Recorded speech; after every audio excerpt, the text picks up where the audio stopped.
Today we're gonna make a pencil holder. We have a yarn, a can, and a glue. So let's start. First, the glue. First, Mama put the glue. Mama will put the glue around here so this will stick, I think.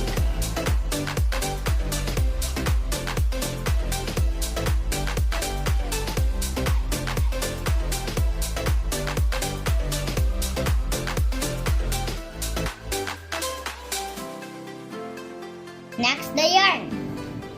Okay, first this is the start. And next we pull the yarn around. Wait,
this way, guys.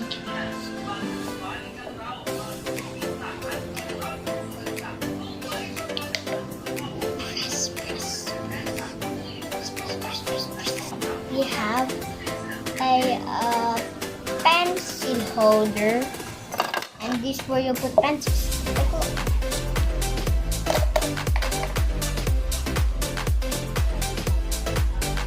Bye.